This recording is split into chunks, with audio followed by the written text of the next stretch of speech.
নাফিসা পিঠের পেছনে ফোনটা লুকিয়ে রাখলো। মেহেদি ফোনটা নিতে গিয়ে ওকে দুহাতে ঘিরে ফেললো। ফোন না নিয়ে সে অন্য নেশায় মত্ত হয়েছে। নাফিসার হালকা ভেজা খোলা চুলের ঘ্রাণ নিচ্ছে।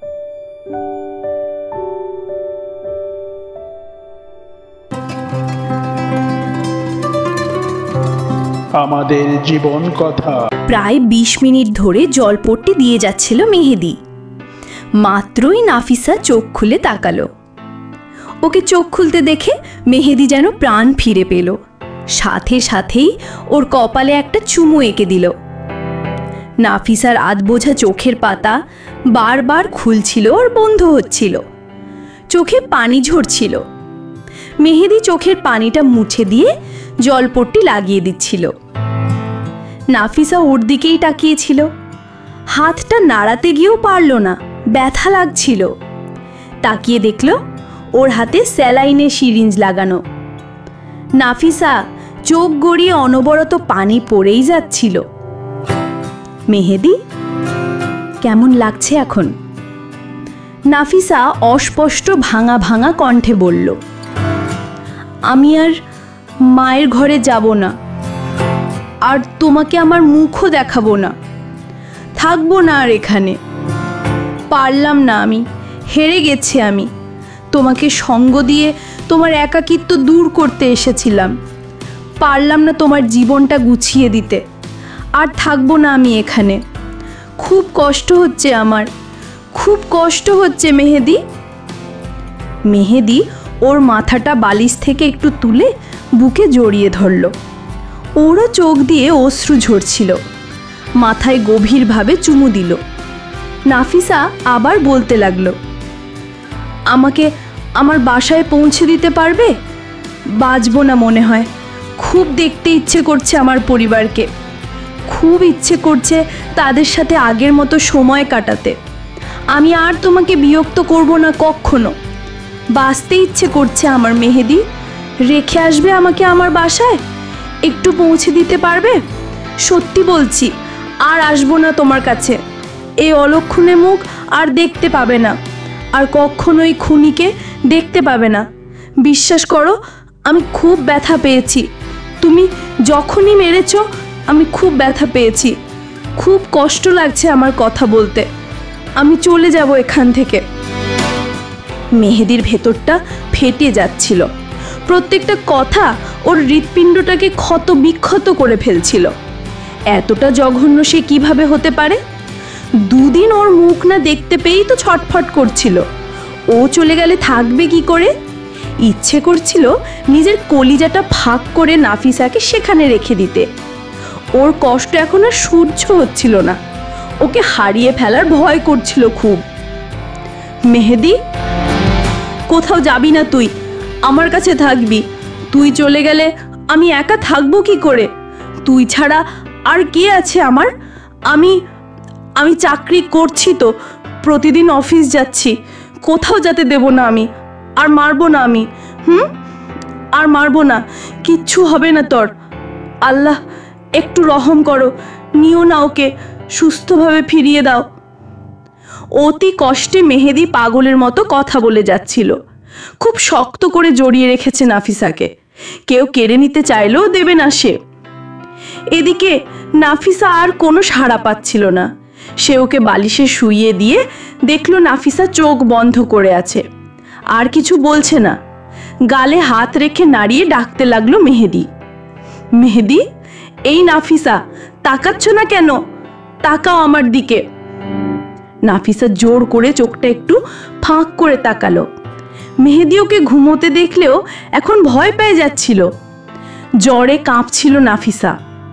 মেহেদি দুটো কাঁথা ওর গায়ে দিল, তবুও যেন কাঁপুনি থামছিল না। শার্টটা খুলে সে নিজেই কাঁথার ভেতরে শুয়ে পড়ল। নাফিসাকে আষ্টপিষ্টে জড়িয়ে রাখলো। বারবার ডেকে ডেকে ও চোখ খোলা রাখার চেষ্টা করছিল, আবার এদিকে জলপট্টিও দিয়ে যাচ্ছিল। কিছুক্ষণ পর ওর কাঁপুনি বন্ধ হয়ে গেল। শরীরটা ঘামছিল খুব। মেহেদি ভেজা কাপড় নিয়ে শরীরটা মুছে দিয়ে ফ্যান চালিয়ে দিল। স্যালাইন শেষ হলে সিরিঞ্জটা খুলে দিল।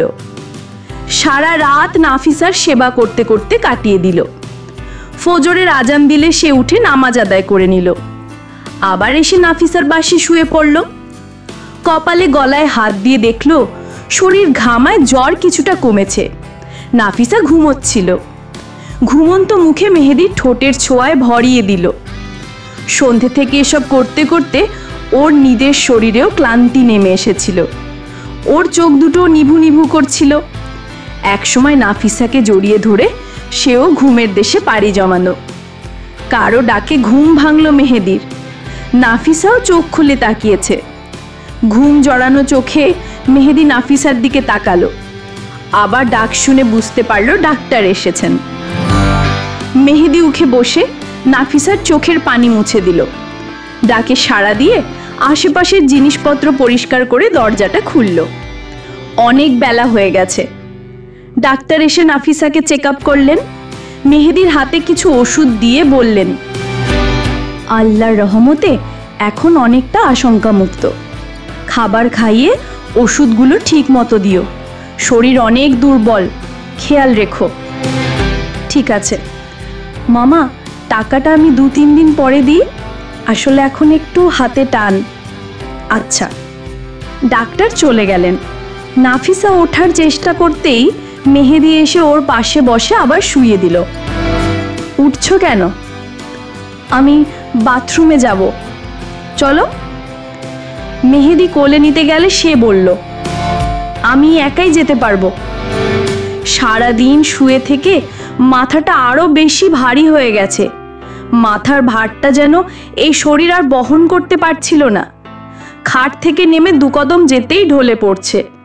মেহেদি ধরে ফেলায় রক্ষা। বাকি পথটা মেহেদি কোলে করেই বাথরুমে দিয়ে এলো। আবার সেখান থেকেও নিয়ে এসেছে। জানলার পাশে দাঁড়িয়ে কাউকে ফোন করে বলল, আমার ফোন কেউ কিনবে? আচ্ছা দেখ, আমাকে একটু তাড়াতাড়ি জানাস। ফোনটা কেটে মেহেদি চেয়ারে বসে রইল। নাফিসা খাটে হেলান দিয়ে বসে মেহেদির দিকে তাকিয়ে বলল, ফোন বিক্রি করতে চাইছো কেন?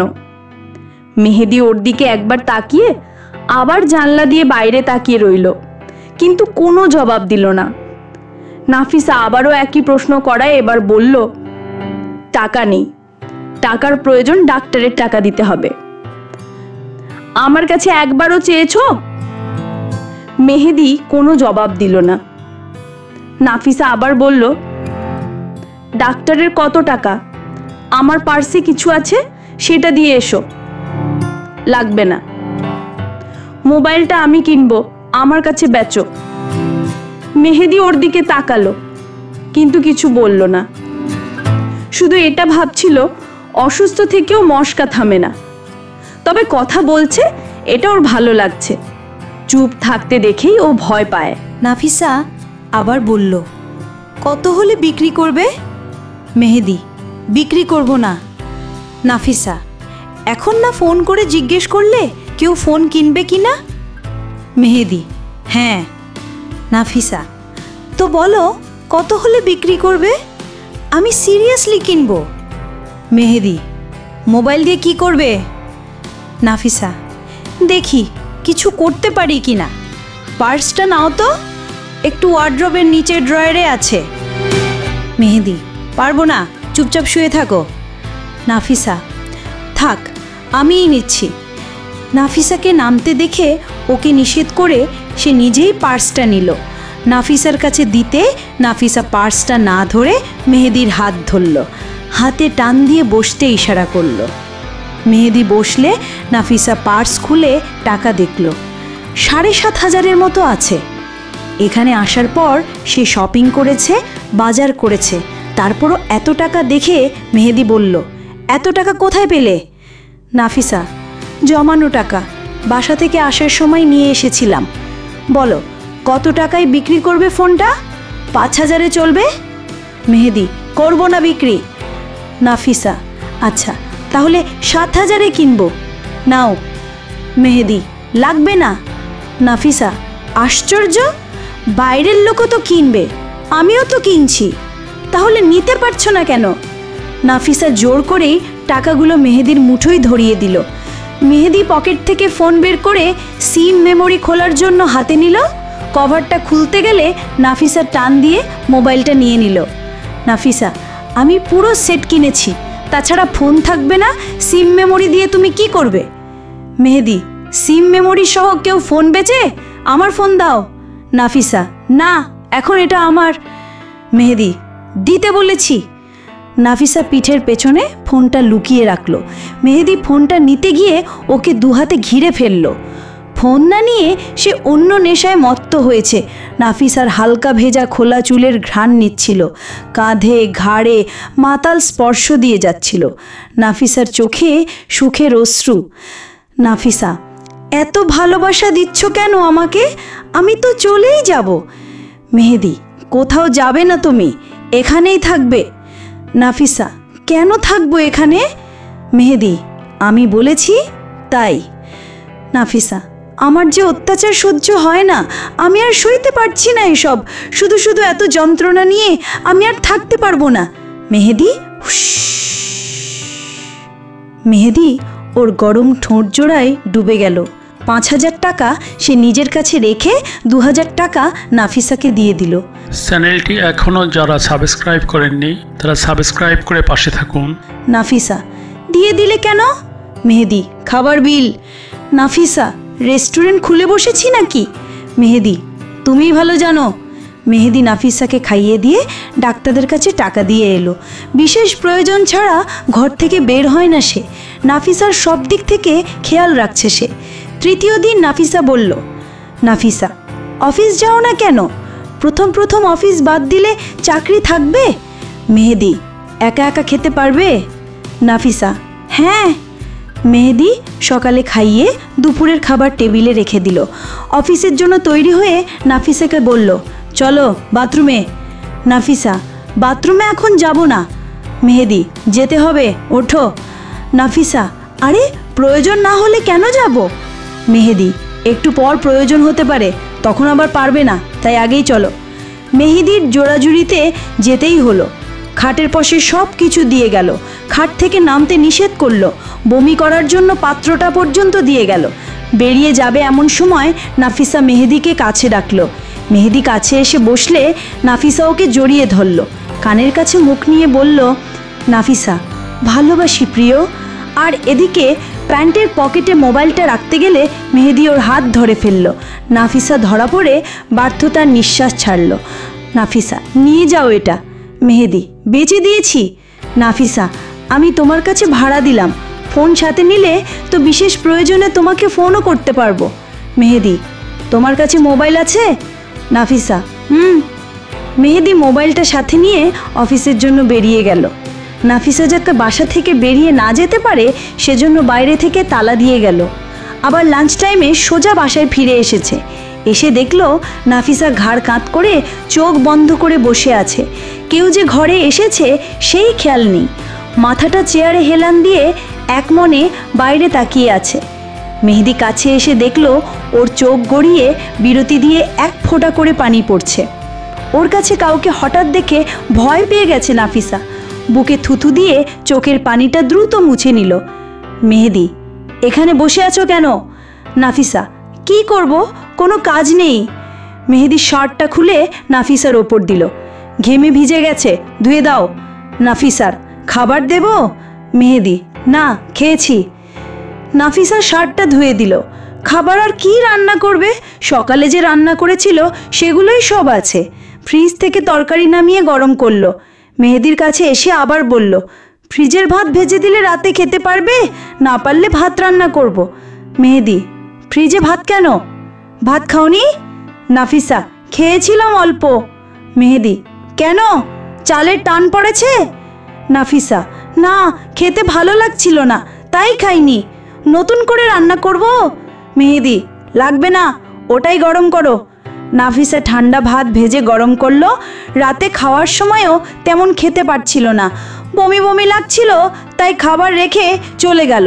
আবার ঘরে এলো। মেহেদি, হয়েছেটা কি? বমি হয় কেন? জ্বর কি শেষ হয়নি নাকি আবার আসছে? খাওয়ার মাঝেই সে কপালে হাত দিয়ে দেখলো জ্বর নেই তো। মেহেদি, কই, জ্বর তো নেই। নাফিসা, গ্যাস্ট্রিকে এমনি খারাপ লাগছে, তুমি খাওয়া শেষ করো। মেহেদির খাওয়া শেষ হলে নাফিসা সব ধুয়ে গুছিয়ে ঘরে এসে দেখলো মেহেদি জানালার পাশে দাঁড়িয়ে আজও সিগারেট খাচ্ছে। ওর এই রূপটা দেখতে ভালো লাগে না। মুখ আটকেতে না পেরে বলেই ফেললো, নাফিসা, সিগারেট খাও কেন তুমি? এভাবে তো নিজের শরীরটাকে নষ্ট করে ফেলছো, বাদ দাও না এসব। মেহেদি নাফিসার হাত ধরে সামনে এনে বলল, জানো না তুমি কেন খাই? মাথার ভেতরে না অনেক কষ্ট জমা আছে, সেগুলো শেষ করার জন্যই খাই। আর না হলে এই হাতে তো এতদিনে তোকে মেরেই ফেলতাম। বুঝতে পেরেছিস কেন খাই? মেহেদি আবারও ওর মুখে ধোঁয়া ছাড়লো। নাফিসা কাশতে কাশতে সরে এলো। মেহেদি আবার বলল, কি অসহ্য লাগে? কষ্ট হয়? আমারও খুব কষ্ট হয় সেই দিনগুলোর কথা মনে হলে। হাজার চেষ্টা করেও ভুলতে পারি না। মুক্তি পাই না কেন আমি সেই কষ্ট থেকে? বলবি আমায়? নাফিসা আর কোনো জবাব দিল না। কি বলবে? ওকে বোঝানোর ভাষা ওর নেই। চুপচাপ গিয়ে শুয়ে পড়ল সে। নাফিসা আর কোনো জবাব দিল না। কি বলবে? ওকে বোঝানোর ভাষা ওর নেই। চুপচাপ গিয়ে শুয়ে পড়ল সে। ওর পেটে যে কেউ আছে সেটা ভেবেও খুব কষ্ট হচ্ছিল ওর। চোখের অশ্রু তো সারাদিনই ঝরেছে, কিন্তু কষ্ট কমছে না কেন? এভাবে চলতে থাকলে বাচ্চাটার কি হবে? বাচ্চাটা কি দুনিয়াতে আসতে পারবে? মেহেদি রেগে গেলে ওর হুঁশ থাকে না। কি থেকে কি করে বসে কেউই বলতে পারবে না। ওকে রেখে এখান থেকে যেতেও পারবে না নাফিসা।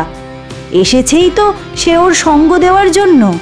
কিন্তু মেহেদি যে ওর ওপর অত্যাচার বন্ধ করবে না এটাও সে নিশ্চিত। থেকে থেকে বাচ্চাটা কষ্ট পাবে। বাচ্চাটার তো কোনো দোষ নেই। ও কেন শুধু শুধু নির্যাতিত হবে? না, এই নিষ্পাপ জীবনটাকে সে অযথা কষ্ট পেতে নির্যাতিত হতে দেবে না। তার চেয়ে ভালো আগে থেকেই ওকে সরিয়ে দেওয়া। ভেতরটা ফেটে যাচ্ছিল ওর। কি করবে কিছুই মাথায় আসছিল না। সে মনের বিরুদ্ধে গিয়ে এখান থেকে দূরে পালিয়েও যেতে পারবে না।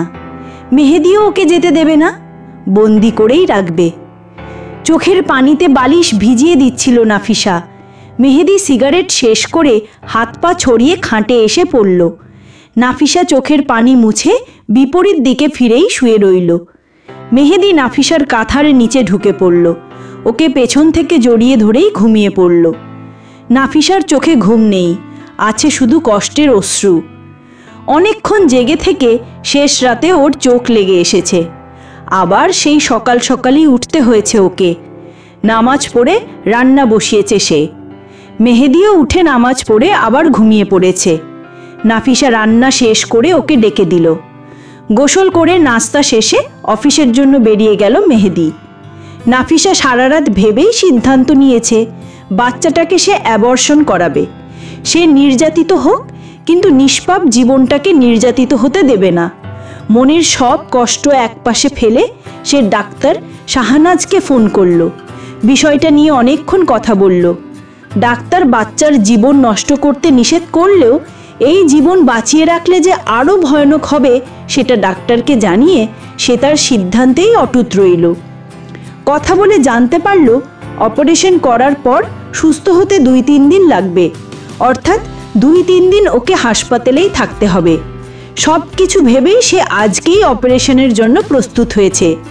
কিন্তু মেহেদি যদি ওকে খুঁজে বেড়ায় তাহলে কি হবে? নাফিসা ওর ফোন থেকে মেহেদিকে একটা মেসেজ পাঠালো। অনেক দিন হলো বাসা ছেড়ে এসেছি, মামিকে খুব দেখতে ইচ্ছে করছে। আজকে যাই আমি? 2 দিন থাকবো, প্লিজ না করো না, 2 দিন পরেই চলে আসবো। নাফিসা প্রায় 30 মিনিটের মতো মেহেদির উত্তরের আশায় অপেক্ষা করলো। হঠাৎ দেখলো মেহেদি ওকে ওকে লিখে মেসেজ পাঠিয়েছে। সে একটা ব্যাগে জামা কাপড় গোছাতে লাগলো। দুপুরের খাবার যা আছে তা খেয়ে নিতে পারবে মেহেদি, আর না হয় সে রান্না করেও খেতে পারবে। ঘরের চাবি বারান্দার চালার ওপর রেখে গেছে, এটাও মেসেজ করে দিল সে। বাসা থেকে বের হতে হতেই দুপুর 1টা বেজে গেছে। সে বোরকা নিকাব পরেই বেরিয়েছে। টাকা তুলতের জন্য ব্যাংকে এলো। এখানে লম্বা সিরিয়াল।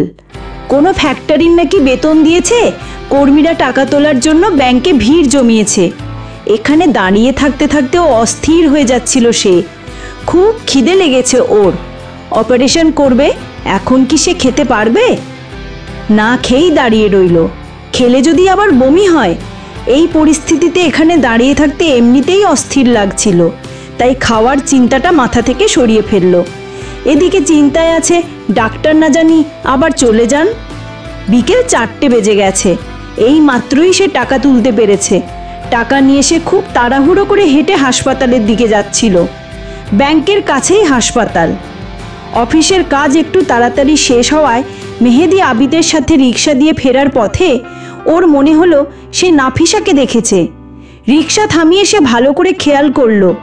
নিকাব পরা থাকলেও সে দূর থেকে নাফিসার দৈহিক গড়ন দেখে বুঝে গেছে এটা নাফিসা। আর ও দ্রুত হাসপাতালে যাচ্ছে কেন? ও তো বলেছিল ওর মামির কাছে যাবে। মেহেদি, আবেদ তুই যা, আমি পরে যাচ্ছি। আবিদ, আরে কোথায় যাচ্ছিস? মেহেদি কোনো জবাব না দিয়ে দ্রুত রিক্সা থেকে নেমে রাস্তা পার হওয়ার চেষ্টা করছিল। রাস্তা পার হয়ে দৌড়ে হাসপাতালের দিকে যেতে দেখে রিক্সাওয়ালাকে ভাড়া দিয়ে আবিদও নেমে গেল। আবিদ রাস্তা পার হতে হতে মেহেদি হাসপাতালে ঢুকে পড়েছে। চ্যানেলটি এখনও যারা সাবস্ক্রাইব করেননি তারা সাবস্ক্রাইব করে পাশে থাকুন। নাফিসা ডাক্তার শাহনাজের কেবিনে এসে তাকে পায়নি।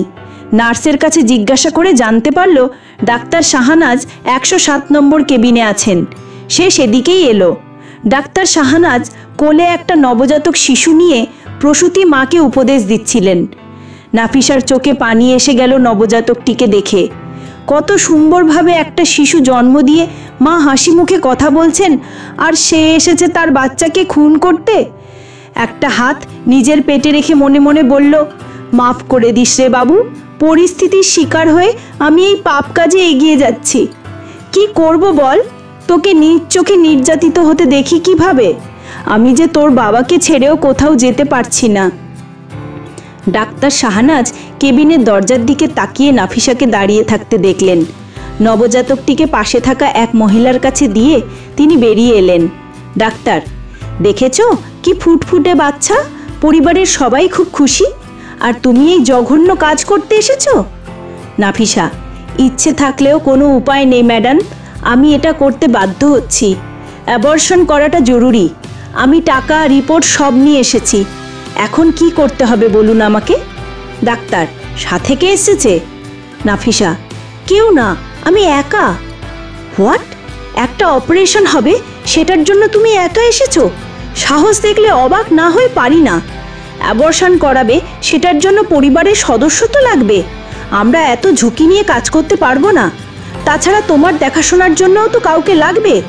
এভাবে অপারেশন হবে না। নাফিসা, প্লিজ অপারেশনটা করুন। আমি কাকে নিয়ে আসবো? কেউ আমার পাশে দাঁড়াবে না। ডাক্তার, দেখো এসব পুতুল খেলা ভাবলে চলবে না।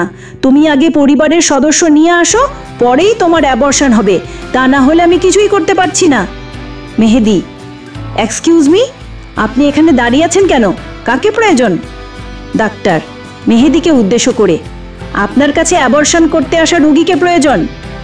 মেহেদির গলা শুনে নাফিসা চোখ বড় বড় করে পেছনে তাকালো। ও এখানে কিভাবে? মেহেদি নাফিসার দিকেই তাকিয়ে আছে। ওর চোখ দুটো লাল হয়ে আছে। নাফিসার খুব ভয় করছিল। ও কখন এসেছে এখানে? এতক্ষণ যা বলেছে তার সবটাই কি শুনেছে? সাথে আবিদও দাঁড়িয়ে আছে। নাফিসা ভয়ে এক ঢুক গিলল। ডাক্তার, আপনি ওর কে হন? মেহেদি ডাক্তারের কথার কোনো জবাব না দিয়ে নাফিসাকে জিজ্ঞাসা করলো, কার বাচ্চা? কার বাচ্চা অ্যাবর্শন করতে এসেছিস? নাফিসার মুখ থেকে কোনো কথা বের হচ্ছিল না। ওর হাত পা কাঁপতে শুরু করেছে। মেহেদিকে দেখতে একটুও স্বাভাবিক লাগছিল না। ও এখন কি করবে সেই চিন্তাই করে যাচ্ছিল।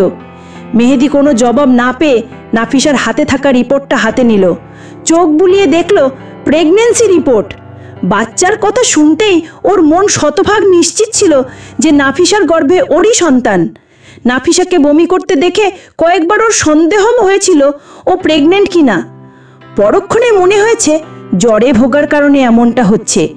কিন্তু এখন রিপোর্ট কি দেখলো? এটা নাফিসার প্রেগন্যান্সির রিপোর্ট, আর নাফিসার নামের পাশে ওরই নাম। মেহেদি কোনো শব্দ উচ্চারণ না করে নাফিসার হাতটা ধরল। ওকে টেনে সোজা হাঁটা ধরল। এমনভাবে ছুটছিল যে নাফিসার হোঁচট খেয়ে পড়ে যাওয়ার উপক্রম হয়েছিল। নাফিসা, মেহেদি কি করছো? এভাবে টানছো কেন? ছাড়ো। মেহেদি থামো।